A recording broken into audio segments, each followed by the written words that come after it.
40,000 years ago, the night was a time of terror. You are cold, hungry, and alone in the dark. But then you see a fire. You hear a rhythm. As your tribe begins to move together, the fear vanishes. In that moment, you aren't just an individual anymore. You are part of something massive. That was the birth of the first festival. It wasn't a party, it was a weapon we invented to survive the world. Today we go on a 5,000-year journey from the mud temples of Babylon to the neon streets of Japan. We will uncover the forbidden traditions, the rituals that refuse to die, no matter who tried to kill them. This isn't just a history of parties. This is the history of us. Our journey starts 4,000 years ago in Mesopotamia, the cradle of the world. In the city of Babylon, we find the oldest recorded festival, the Akitu. But this wasn't a festival for the people. It was a trial for the most powerful man on earth. On the fifth day, the high priest would take the king into a secret room, strip him of his crown, and slap him across the face. But why? Because the Babylonians believed power was a gift from the gods. If the king cried, it meant he was humble enough to lead for another year. If he didn't, the empire was doomed. It was a social reset button that kept the powerful in check. As Babylon's walls crumbled, the rhythm of celebration shifted to the Persian Empire. While others focused on kings, the Persians focused on the earth. Enter Nowruz, the new day. For 3,000 years, this festival has marked the exact second spring begins. But it has a dark side. To survive the bad luck of the old year, people had to perform a trial by fire. But why? Even today, millions jump over bonfires, shouting for the fire to take their yellow sickness and give them its red strength. It is the world's oldest biochemical reset, using fire to cleanse the soul. Why is humanity so obsessed with fire? Is it because fire was our first weapon against the dark? Or is it something deeper in our DNA? Moving east into India, we find a festival that has burned bright for over 2,500 years, Diwali. Most know it as the return of Lord Rama, but the history is deeper. It marks the transition from the monsoon, a time of disease and darkness, to the harvest. In ancient times, the lamps weren't just for decoration. They were lit to help the souls of ancestors find their way back home. It taught a simple, powerful lesson. No matter how long the night is, the light will eventually win. Across the Himalayas and into the heart of China, the world's most powerful tradition was born. Not from a prayer, but from a nightmare. 3,000 years ago, legends speak of the Neon, a terrifying beast that emerged every winter to hunt. The people lived in fear until they discovered the beast's secrets. It was terrified of the color red and the sound of crackling bamboo. This is the origin of the Lunar New Year. Every tradition you see today, the red envelopes, the loud drums, the fireworks, was originally a military strategy to scare a monster away. It transformed a night of terror into the Spring Festival. It taught a massive civilization that unity is the best defense.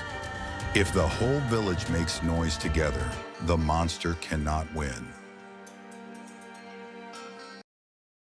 Now we leap across the ocean to the high peaks of the Andes.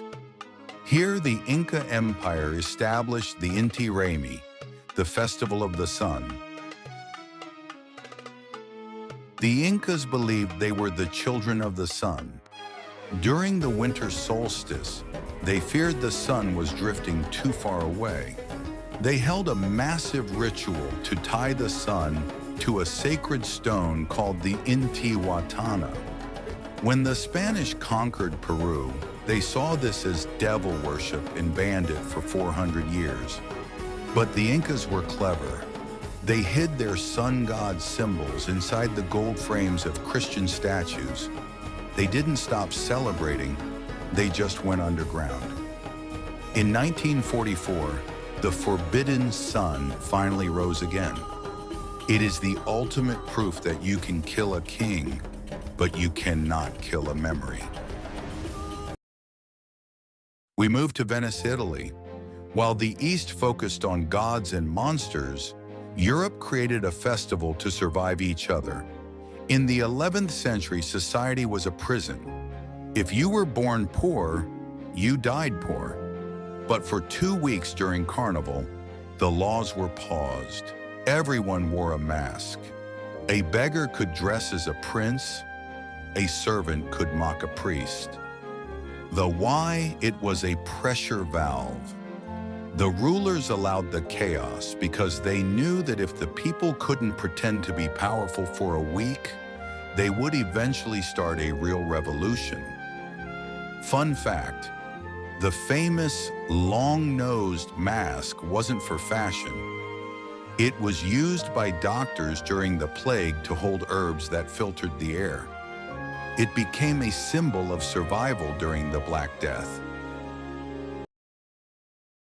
We return to the spirit of India and Southeast Asia, where a festival exists that challenges the limits of the human body, Thaipusam. Dedicated to Lord Murugan, this festival is about the victory of the spear over evil. But for the devotees, the celebration is written in their own flesh. Thousands pierce their bodies with silver hooks and skewers. Colonial rulers tried to ban it, calling it barbaric. But the people refused to stop.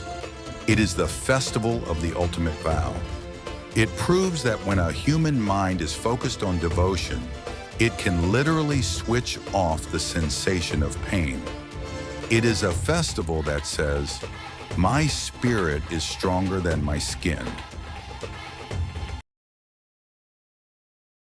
In Japan, a festival arose that turned the scariest topic of all, death, into a community dance. This is Obon.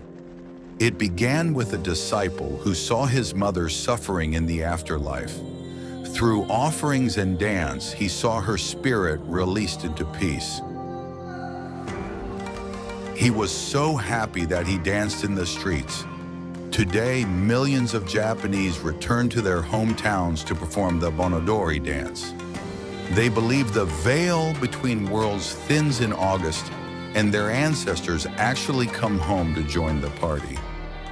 During Japan's modernization, authorities tried to ban these backward dances, but the people kept lighting lanterns. Why? Because they believe that forgetting your ancestors is a fate worse than death. Across the world in Mexico, we find the cousin of Obon, Dia de los Muertos, or the Day of the Dead. This isn't a Spanish tradition, it's an Aztec one. The Aztecs spent an entire month celebrating the goddess of death. When the Spanish arrived, they tried to crush it. They failed. The Mexican people simply hid their ancient spirits inside the Catholic calendar. Instead of a day of mourning, they created a day of mockery. They made sugar skulls and sat in graveyards to have picnics. It is a psychological masterclass. It teaches that if you can laugh at death, it can no longer scare you. It's not about the end of life, it's about the continuity of love. We return to Europe, to the mountains of Bulgaria, for one of the strangest, forbidden traditions on earth, the Kukeri. Men dress in massive, grotesque costumes made of goat hair and wear giant bells around their waists. They march through villages, creating a deafening noise. For centuries, various rulers, from the Ottomans to the communists, tried to ban these pagan masks. They saw the Kukeri as a symbol of ethnic rebellion. But why? The bells aren't just for music. They are meant to shake the earth and wake up the spirit of the village. The people hid these heavy masks in their basements for generations, just to keep the bells of freedom ringing. We return to India to witness the largest gathering of human beings in the history of the planet, the Kumbh Mela. According to ancient Vedic mythology, during a war between gods and demons, 4 drops of the nectar of immortality fell to earth at 4 specific locations. Every 12 years, when the stars and planets align in a precise cosmic clock, millions of people travel to these spots to bathe in the sacred rivers. It is the only human event visible from outer space. But it isn't just about the crowd, it's about time. The festival is timed to the 12-year orbit of Jupiter. It is a festival of astronomy and faith merged into one. Rulers throughout history have tried to control or tax this massive crowd, but the Kumbh Mela belongs to no government. It is a human ocean that proves that faith is more organized than any state.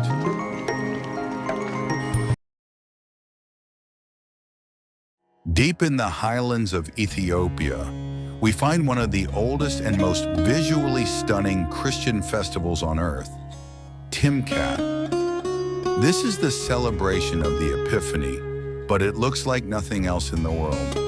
It centers around the Tabernacle, a sacred replica of the Ark of the Covenant. For centuries, Ethiopia stood as an isolated fortress of ancient tradition, while the world around it changed.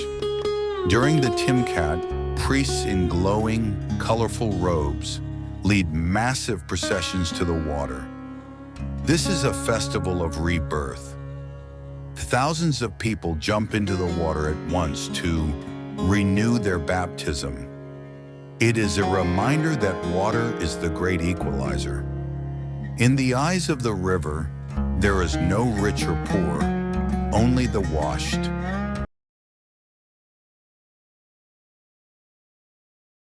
The most famous party on earth, the Rio Carnival. Most people see the bikinis and the glitter, but the roots are much darker. It began as the Intrudo, a chaotic, violent street fight where people threw mud, water, and filth at each other to release a year's worth of frustration. For decades, the elite tried to ban it. They called it dirty and lower class. But the people of the favelas, the slums, took the rhythm of Africa, mixed it with the energy of the streets, and created the samba. It is the ultimate story of resilience. It turned a dirty street fight into a multi-billion-dollar art form. It proves that the most beautiful things often grow from the hardest ground. In northern Thailand, the night sky once a year becomes more crowded than the earth. This is Yi Ping, the Festival of Light. While most festivals stay on the ground, the people of the ancient Lana kingdom looked up. They created the Kom Loi, fragile lanterns made of rice paper and bamboo, powered by a single flame. It isn't just about the beauty. The why is deeply spiritual. As you release your lantern into the wind, you are symbolically releasing your bad luck, your grudges, and your mistakes. If the lantern disappears into the dark while the flame is still burning, It means your prayer has been heard. It teaches a lesson in detachment. In a world where we try to hold on to everything, Yi Ping teaches us that the most beautiful thing you can do is let go. Across every continent, we see 1,000 different names: Diwali, Oban, Samhain, Timkat. But beneath the different colors and languages, the heartbeat is exactly the same. Why are these festivals so vital to us? It's because a festival is a rebellion against the ordinary. We don't celebrate because life is easy. We celebrate because life is hard.